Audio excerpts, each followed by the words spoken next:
The assault, victim of S2, abuse child of or any elder kind abuse, is hard S3, enough. human trafficking, Getting press help 4. For shouldn't all other be. services, press 5. Today on Let's Talk, a vibrant new program for victims. 75 partner agencies providing comprehensive critical support for domestic violence, sexual assault, child abuse, elder abuse, and human trafficking. We'll show you how to access them as they work with new speed to rescue those facing immediate threats.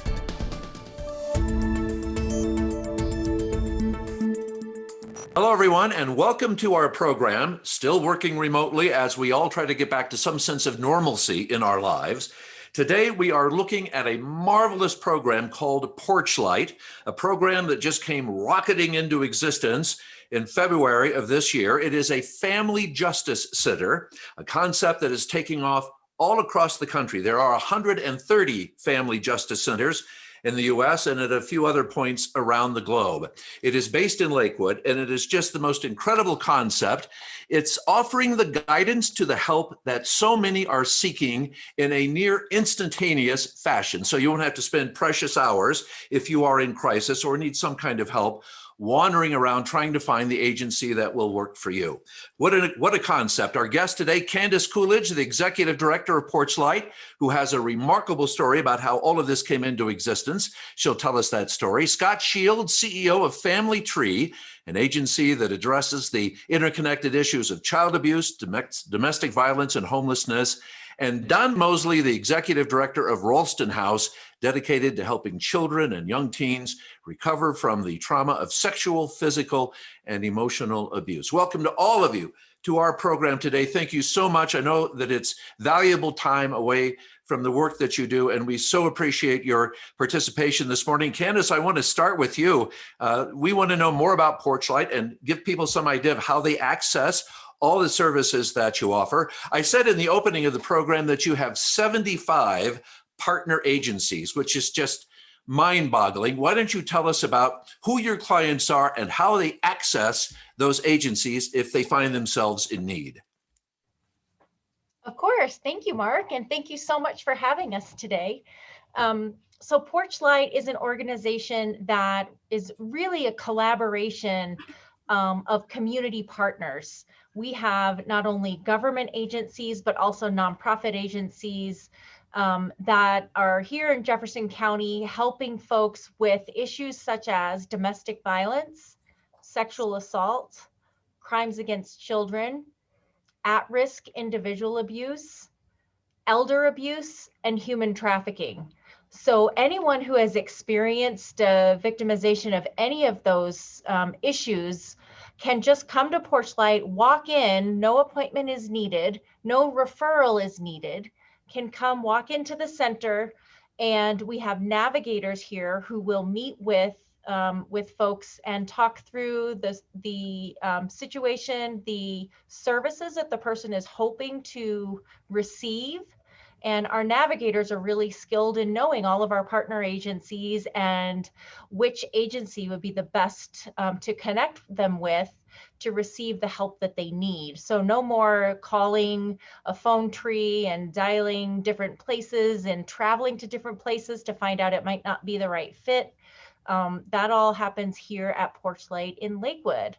And so incredibly excited to partner with two other guests we have here today, Scott Shields, the CEO of Family Tree, and Don Moseley, the executive director of Ralston House, two amazing organizations that have presence here at PorchLight. Partner agencies, as you described them, and I was talking to Don earlier, I was telling him how, as a reporter, it was so difficult. Very often, you would get these phone calls from people in complete distress, and it was such a challenge to help them trying to get to the right agency. And Don, as I told you, reporters particularly, and I'm sure that everyone within reach of our voices here, everyone in your community will find this a remarkable service because they can now reach people like you instantly. It truly is. Ralston House is an expert in interviewing children, but what we're not expert in is necessarily all the other resources that go around kids and families who are experiencing domestic violence once they leave our facility. Now, if a child is interviewed at Ralston House, describes domestic violence in their home, and they're in a dangerous situation, they can go to Family Tree, their parents and them, and get resources from everything from restraining orders to shelter services, whatever they need, instead of having to leave our agency, go find someplace else to get service. Now all of it's in one building, and they can move seamlessly between us and all the other agencies that they're going to need to help keep themselves safe. Don, I want to ask you about that process, because I think the immediacy of it, the instantaneous assistance available, that piece of the puzzle, I think that's probably the most critical thing that this offers, bringing all of you under one umbrella and giving people the opportunity to access those services immediately. Because in my experience previously, sometimes it was a trek to get somebody to the services that they needed. Am I right about that? You're absolutely correct. If you can picture a family coming in to police to report a crime, then maybe having to go out to the courthouse to try to get a restraining order, then going over to a counseling center to get counseling, somewhere else to get, maybe it's housing, food services, all those one family trying to do in a moment of trauma and crisis can be just completely overwhelming. And many times they don't make it. Somewhere in that process, it just becomes too much. And it's almost easier to keep with what you know and the experience you're having than to keep trying to go through the system. Right. Exactly. Sometimes they wouldn't make it. And Scott, I was telling Don, also my experience as a reporter, a lot of these people, they were terrified of help you might be sending because of the situation that they were in. So I'm wondering if that's the same situation for you, if you think the immediacy that PorchLight provides is one of their best cards.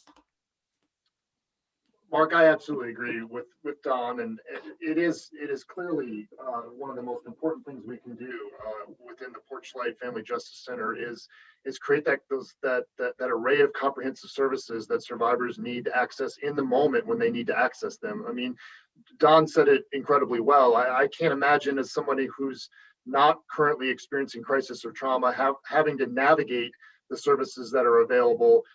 I'd get frustrated. And this is coming from someone whose, organization is trying to, create well-intentioned and well-placed services in the community. And even then, without the ability to do that in a single location like PorchLight, we know that we're, unintentionally and unwittingly, contributing to those problems. So having these services located in one center, with the ability to literally walk down the hall and connect individuals and survivors to the right people in the right moment, I don't think that can really be understated, the power and the impact of that.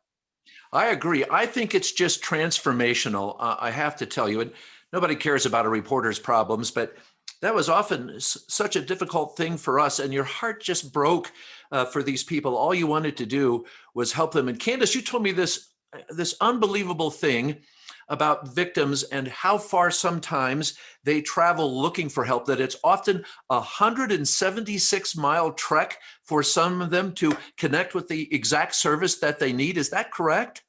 So what I did is we were looking at a family justice center and whether we needed a family justice center was I just mapped out different service agencies where they were in the community for unfortunately, a typical victim or survivor in our jurisdiction and where they would need to go. I mapped out the miles to get to the agency and back to just a centralized location. And I used Lakewood as an example. And after going to receive services, and that's only going one time to, I want to say it was 8 different agencies, it was 174 miles. And that's just getting to and from. About 4.5 hours in the car, and transportation is often an issue. And so if they didn't have transportation, it would be about 13 hours sitting on the bus. trying to get from A to B to just get to that very first appointment to get the services that they need.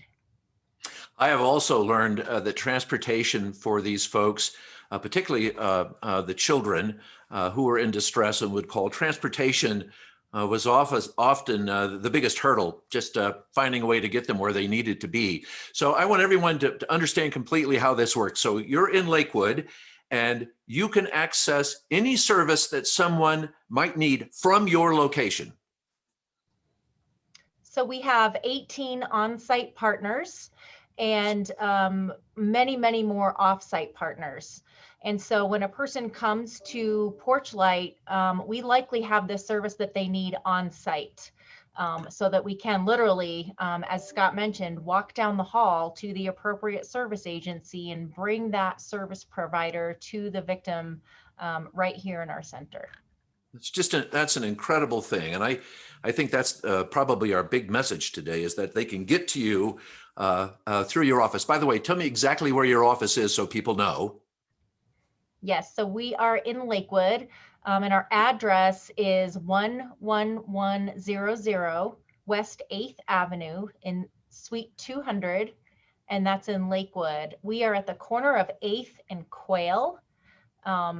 If you see the DDRC building, we're directly across the street, and you enter our facility on the north side of the building. There are other tenants in this building, but our entrance is on the north side of the building.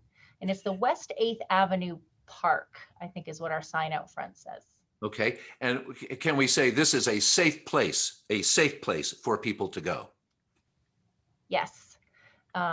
It is. We do have law enforcement presence. We have 3 law enforcement agencies on site here at PorchLight. However, a person who wants help but may not be comfortable reporting to the police does not have to. This is all victim and survivor centered and specific. So it's all about what the person wants or needs, what the person is asking for. So we'll never force or make a victim do anything here at PorchLight. It's based on their choice and what service they would like to receive. But they can come in and report a crime if that's something they'd like to do right here at PorchLight rather than going to the police department. Yeah, see, that's just such a big piece. Now, Don and Scott know all about you, but I want people to know that you were a prosecutor for what, 16 years, I believe. So you know the ropes. And you have this remarkable story about how you discovered this Family Justice Center concept. And I want you to tell us that story and how this came to be. Sure, thank you. So yes, I have been a prosecutor with the 1st Judicial District, which is Jefferson and Gilpin Counties, for the last 16 years. Most recently in my career as a prosecutor, I was in our Special Victims Unit. So I was handling crimes against children and domestic violence cases. I signed up to go to a training out in San Diego. It was a training that had different tracks, and one of the tracks was for prosecutors. And so I signed up, went out to San Diego, and it happened to be a Family Justice Center conference. And so I learned about the Family Justice Center concept, and I was able to tour the very first Family Justice Center that was started in 2002 in San Diego by folks that are now known as the Alliance for Hope, and they are really the international experts on family justice centers. So as I toured this Family Justice Center, I thought to myself, this is incredible. This is amazing, and this is what we need. Why aren't we doing this? We need one of these. And so I came back to the office and had some meetings and prepared a presentation for our district attorney, Pete Weir, who has been amazing, and what an incredible supporter. As soon as he learned about the Family Justice Center, he also thought, why aren't we doing this? We need one of these. He was so incredibly committed to the project. He pulled me out of court and said, Candace, make it happen. And so that was what I did starting in probably mid 2017 was when I was sort of done with my casework in court and was able to focus 100% of my time on creating the Family Justice Center. And so met with all of our partner agencies one-on-one to just talk through the concept. And I'll tell you, we have amazing partner agencies, 2 of them on this call with us. They just jumped right in right away and agreed that this is a concept that absolutely makes sense and can literally save lives. These centers are just, the statistics show that when centers open in an area nationwide, the average is domestic violence, homicide is reduced by an average of 50%. Oh my gosh.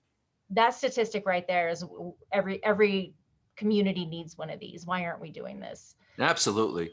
Absolutely. That is just a stunning figure, but no great mystery. And I think it's just one of those things. I mean, I know that you were very excited, Candace, when you saw it. Don, was it like an epiphany for you, this moment when they described it to you? I know when they described it to me, our producers in Lakewood and Arvada, I was just stunned and thinking to myself, why didn't we do this decades ago? Was that your reaction to it as well?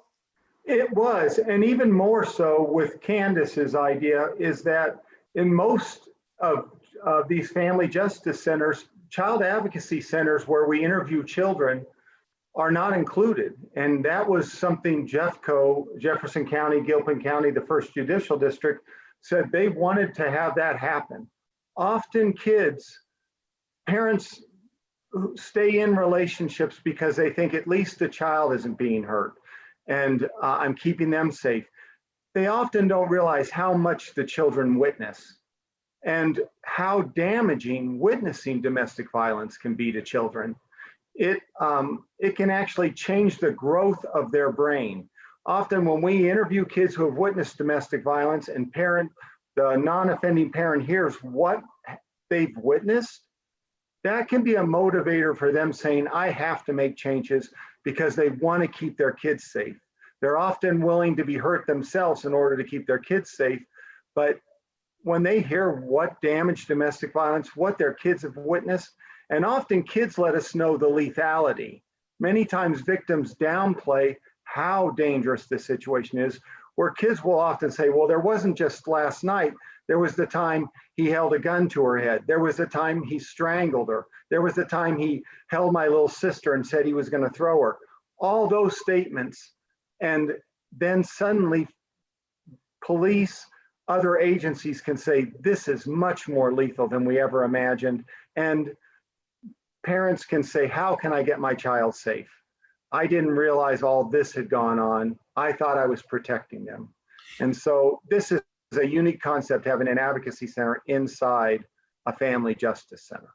Yeah, just amazing. And I have to agree with you completely. I know it was true in my broadcast audience. Most people have no idea of the violence and, as you say, the threat that comes with domestic violence. It's just such a terrifying thing. And it's always been a mystery to me, and I've expressed this to Candace, why people aren't more willing to get out of that relationship. I think that's the big puzzle. I think that's the big leap for a lot of people. If it's so terrible, why don't you just leave? But it's not that simple, is it? No, and I'm actually going to defer to Scott Shields. His agency is the expert in domestic violence in Jefferson County, and I think Scott would have a much better answer to that than I do. Scott, can you explain that riddle to us? Why is it that so many people seemingly are unwilling to leave after they've even expressed to other people that they're in some peril? Well, yeah, Mark, I mean, it is the, sadly, it's the traditional classic question that gets asked. And I want to maybe just also kind of reframe it too about, this isn't really always a question about why people don't leave. It's really a question about why people choose to use abusive behaviors. And so I think that's really, I think, the question that as a society and as a culture, we need to be continuing to ask is why do people use power and control to dominate another person who they, profess to care deeply about with intimate feelings? But along those lines, I mean, certainly there are so many numerous reasons why it's so difficult to leave a relationship. And I mean, I'm not even sure I could go into all those ideas. I'll tell you, at Family Tree some years ago, we created a document we called the Menu of Options, and it was really designed for survivors to take a look at and look at these different options of things they could do and helping them to understand that leaving is a very difficult proposition in many instances. And these options were literally a checklist they could go through to say, I've tried that, that didn't work. And so knowing maybe at the end of all of this, as Candace talked a little bit about, family justice centers and the metrics and the outcomes that can be created in our communities around lowering the lethality and the deaths from domestic violence and intimate partner violence, we know that lethality goes up exponentially when a survivor makes that very courageous decision to leave. So if there's one thing I think, to maybe to say to leave with your viewers is that note right there, that we know that survivors know that intuitively, that their harm and their level of danger for themselves and their children goes up exponentially very often when they make that courageous decision to leave. I think that's such an important point. I was talking to a hospital worker because people my age are getting shots, don't you know? And I was telling them about this program, and they were astonished that this had rolled into existence. They haven't heard about it yet because hospital workers like the three of you see a lot of this. And I think there's a lot of people, again, mainstream, who don't get it, don't understand it, know that it exists. But I think the scope of the problem is fairly large. And I'm wondering from any one of the three of you, has the pandemic made your jobs even more difficult? Has the pandemic been a stressor for people who might have been in these situations when the pandemic began and things just got worse as it went forward? Any one of you, Candace, Scott, any one of you who, I'm guessing you. I can talk about it. I can talk about it from a kid's perspective.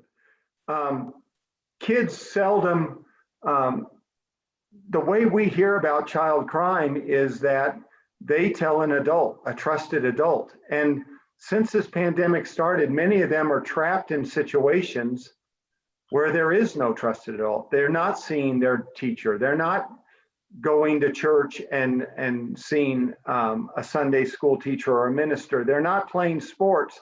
And many of these kids are trapped inside households where they're not allowed to talk about what goes on. And now caring adults, protective adults are not seeing them.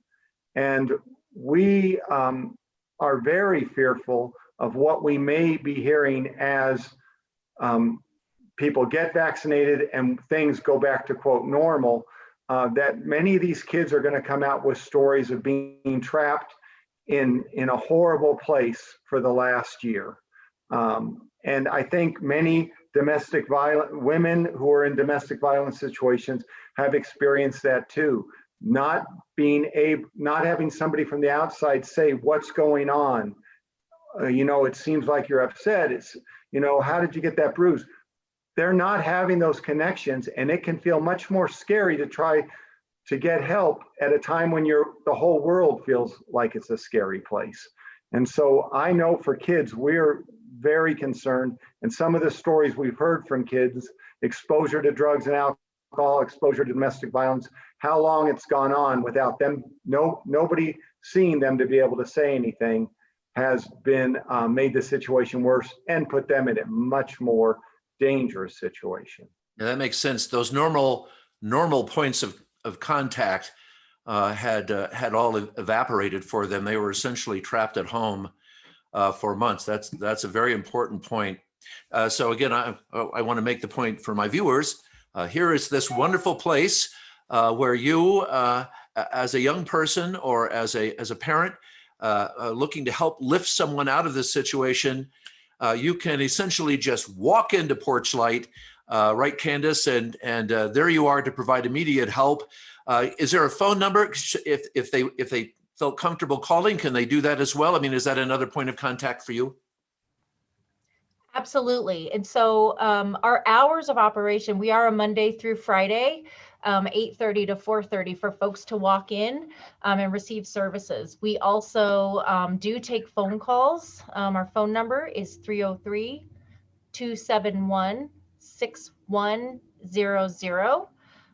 Folks can certainly call. We also have an email address, and our email is porchlight@jeffco.us. And our viewers will be able to see that on their screen. I also want to make the point that you are a nonprofit, so there is no charge.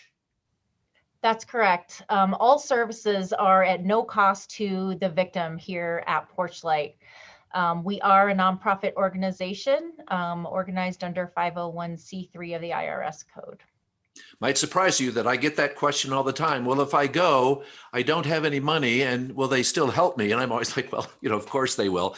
So I want to know, so you have all these 75 agencies. Do I have that number right? 75 agencies under your umbrella?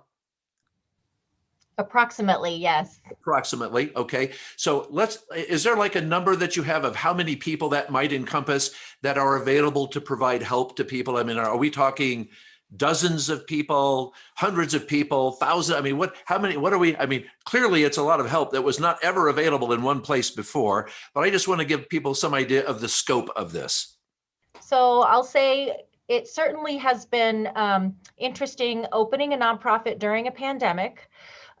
So we do have on-site partners here at PorchLight. We are providing in-person services, but we also have some agencies that are still providing virtual services. That said, we're still connecting folks with those service providers. Just some are virtual and some are in person. And so here we have 16,500 square feet here at our facility. And so if you think 18 partner agencies, some have multiple members here. That's a good amount of staffing that we have here at PorchLight.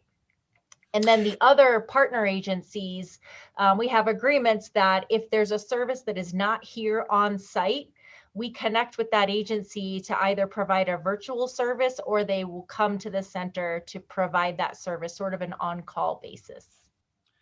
Well, it's just flat out remarkable. And Don and Scott, I told Don earlier, Scott, that I was looking for an assessment from the two of you. I mean, I know it's only been a short time.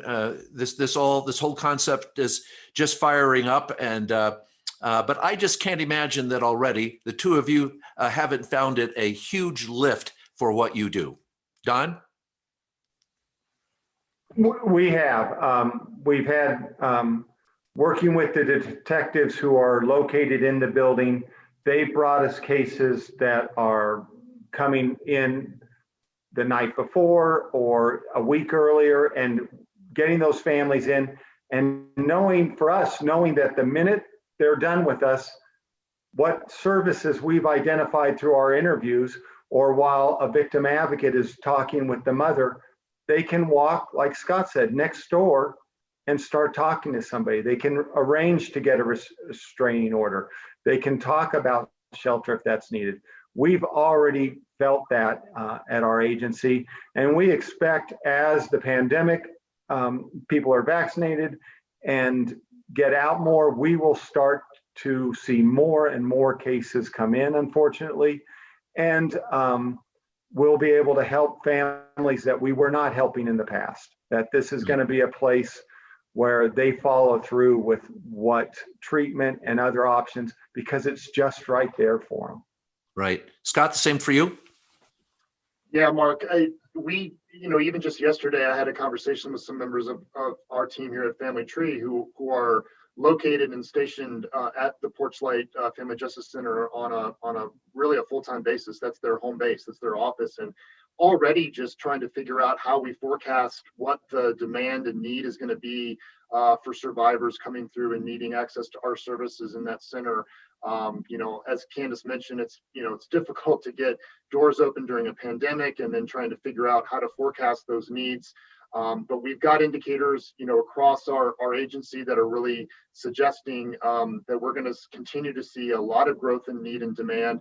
And as Don mentioned, as we return to something better than what we've been experiencing the last year, we're going to see a lot more in-person services provided, not just because, we're available to provide those, but also because survivors really are seeking that personal connection and wanting to receive those services in the center. And so, we're just really continuing to try to figure out what we've learned during the pandemic and what we can how we can translate those new skills and experiences into kind of this new normal that we'll be moving toward.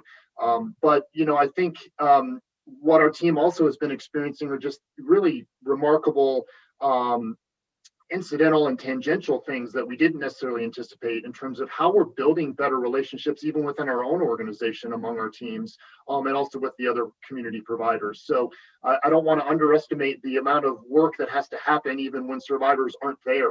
And so the opportunity for us to work together closely as a really close-knit community is important, and we're starting to see that play out in our involvement at PorchLight.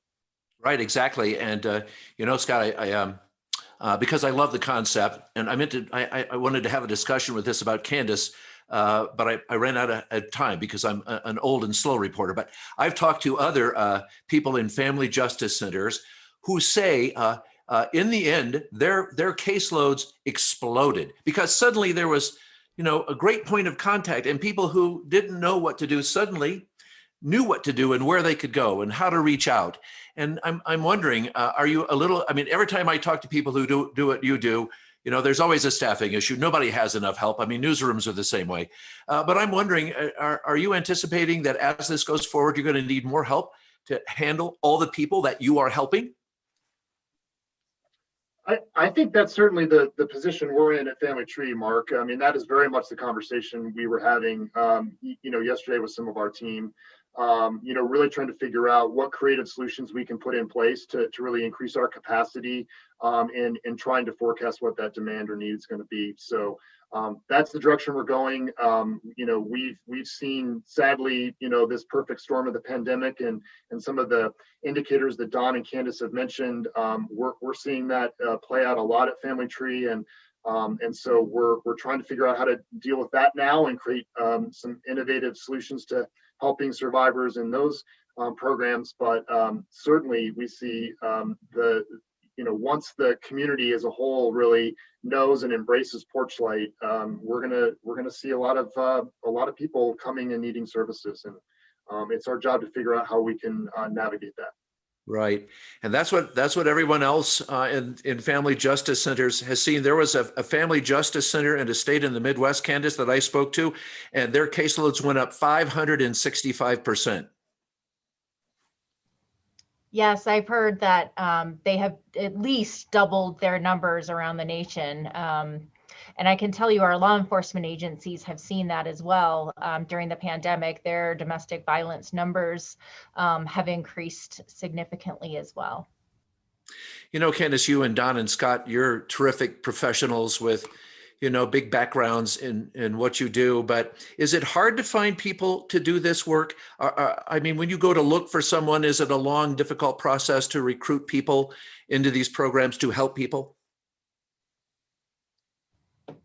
So in my experience with our staff, we've come across a lot of people who want to help, who have gone to school for exactly this reason, so that they can help other people.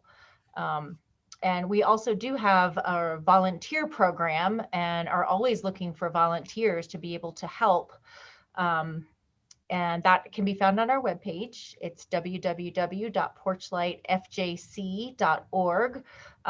We do have a robust volunteer program here at PorchLight. So always looking for those helpers here. Ah, great. So, and we're posting your phone numbers, your websites, and your address as you go here so everyone can see them. Ah, that's very interesting. So people can volunteer and be trained into your program?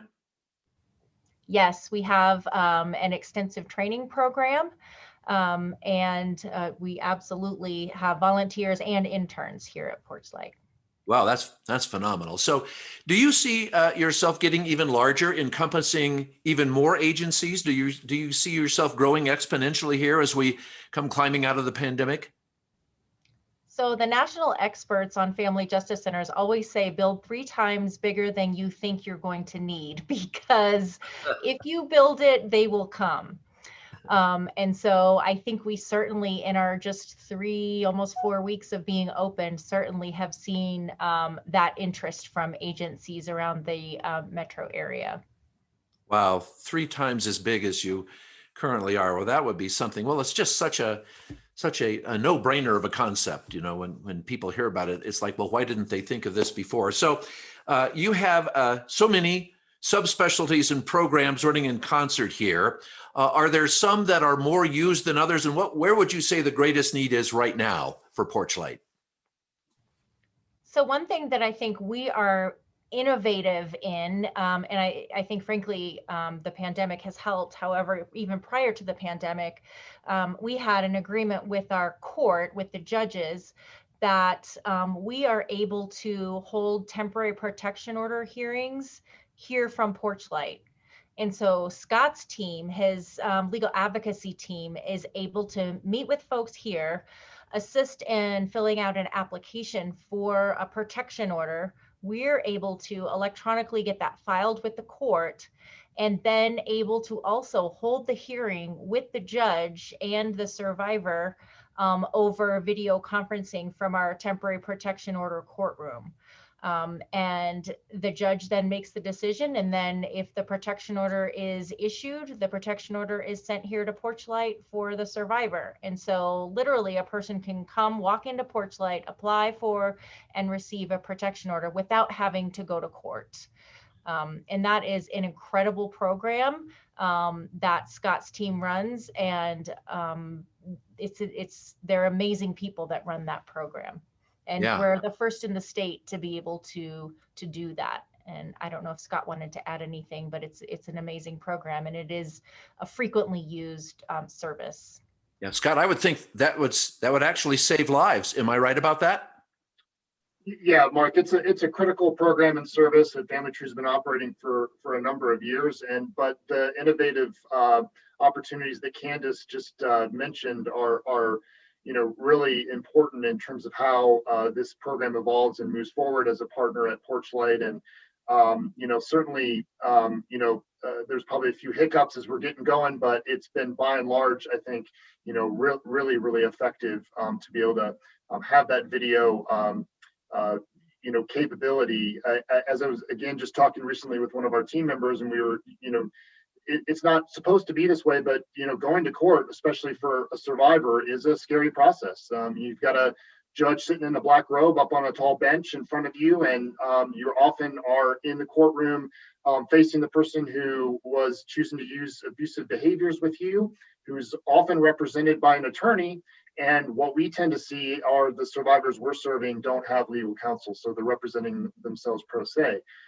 So this service also just really helps to dial back a lot of that anxiety of being physically in the courtroom and having to face some of those individuals that make it a really daunting proposition as well.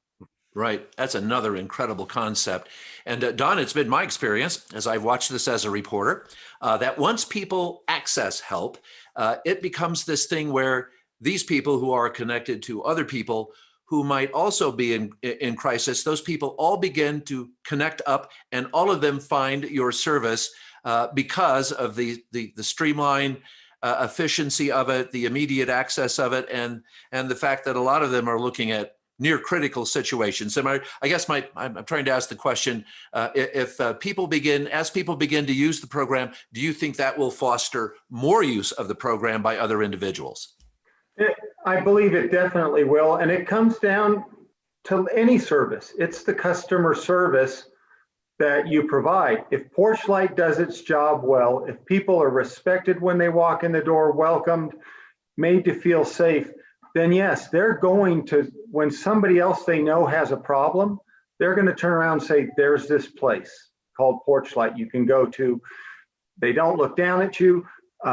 They make you feel comfortable. You feel safe while you're there, and they're going to help you with whatever you need. If we don't do that, then the opposite will happen.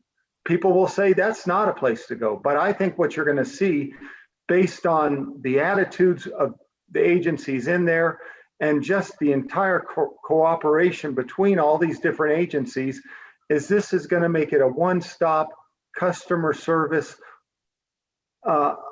place that people and families want to go, and they'll feel safe, they'll feel welcomed. And really, I can't stress enough how those if you don't feel welcomed and you don't feel safe, you're not going to avail yourself of the service.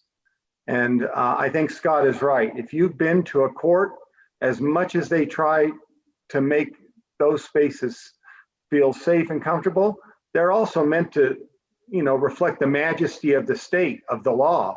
And that can feel very humbling to somebody who already has been made to feel bad about maybe who they are.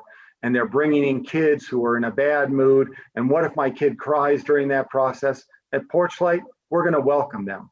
We're going to say, bring your children. We have a place for them. You're hungry, we've got some food for you. You need a place just to sit for a while, you can just sit. And then when you're ready, we can start the process. And I think it is. It's going to bring more and more people in, because they're going to say, I got what I needed here. And that's why I don't care whether it's Target or a bank. If you're getting the services you need, you're going to tell other people about it, and you're going to want to have them use that and get that feeling too. Yeah. I agree completely. And I know it was such a simple thing to send people to Family Tree into Ralston House, and they just got this incredible quality of care. But I agree with the point, Scott, that Don made, that courts are scary. Very often, police are scary. When you're in crisis, agencies that are there to help you, those are scary. And it all becomes this process, which is a process that I'm sure you've engaged in before, of demystifying all of this. And maybe PorchLight is the key to that. Yeah, Mark, I definitely think that PorchLight's a key to that. And I think Don really hit on a key aspect too of, PorchLight just being a really welcoming place for all people, and opportunities for survivors who, recognize and are seeking help, but sometimes just need to really just sit down and decompress and have a space to sort of collect themselves. I think PorchLight has done a remarkable job, and Candace takes all the credit for the renovation of the inside and the interior of the building, which I think takes a very intentional approach to create a welcoming and open environment and space, and does what we in the field call, trying to incorporate trauma-informed approaches. So recognizing that even, how buildings are laid out and how rooms are set up can sometimes be really triggering for people who have been through traumatic events. And I think PorchLight's done a really remarkable job of taking that into account and making sure that the environment there is open for all people. That's great. And here I am. I've held you all long past the time that I promised, but it's such a fascinating and marvelous topic. Just two more quick questions, and I promise I'll let you all go back to your jobs. But you are intertwined, Candace, with multiple healthcare agencies, private providers, system-based services, just to name a few. And you can work through public agencies like Health and Human Services and the Sheriff's Department as well, most notably school systems. And I think a lot of people who see this broadcast will want to know, and I'm so sorry to hold you late again. I know you're up against it, but what about your work with schools? How do you interact with schools? So we early on met with the schools about a program that I learned about that some communities around the nation do, and it's called Handle with Care. And what the program is when something traumatic happens, say, for example, a domestic violence incident occurs in a home one evening, and kiddos are involved or see the incident or hear the incident, likely they're going to go to school the next day. And they may not be fully engaged in class the next day. And teachers don't have any idea what is going on, nor are we suggesting that they should. However, the program has the law enforcement agency and now PorchLight able to connect with a single point of contact at the school, Jefferson County Schools, who is able to let the teacher know to handle Johnny with care today. No details are provided about the incident or why. It's just a message that gets to Johnny's teacher that says, he may not be fully engaged, and there's a really good reason why he's not fully engaged today. And so we're very proud of the Handle with Care program that has now been rolled out across Jefferson County. And we also have that program here at PorchLight. And that's one of the ways we're working with the schools. That's fabulous. And I've tried to handle all of you with care, so I'm completely out of time, but I have just one more quick question. Just yes or no. Candace, yes or no? Do you see a lot of older Americans in your program? Yes. Yes. I Don? think, Oh, I'm sorry. Go ahead, Candace. I was going to say, I think elder abuse is where domestic violence was years ago. We're just really discovering a lot about elder abuse and the prevalence of elder abuse. And we actually have the Seniors Resource Center here at PorchLight for our elder victims. I think that's important for people to know. Don, same for you? We are primarily see children under 18, but recently the district attorney's offices have been bringing us seniors because our interviewing techniques often work as well with them. And they suffer some of the same trauma that children do. It's often a caretaker, somebody who they depended on, who's taking advantage of them or hurting them. And Scott, I would guess you're seeing much the same. Yeah, Mark, we see some older adults for certain. Our core demographic tends to be a little bit on the younger side for our adults, but we are seeing probably 15 to 20% of our adult population are older adults. Wow. Well, shoot, I could go on for another hour. I told Candace in putting this together, we would get to 6 of our questions, but of course we got to none of them because the topic is just so vast. But Candace Cooledge, the Executive Director of PorchLight, Scott Shields, CEO of Family Tree, and Don Moseley, Executive Director of Ralston House. Let me just say, and I think I speak for the community, how much we appreciate the vital work that you do, the people that you help, the people that you rescue, the lives that I'm guessing you have probably saved. We are so much in your debt. And thank you for PorchLight. Thank you for your professionalism. Thanks for all you do in your community. And thanks for being part of our program today. I'm deeply in your debt.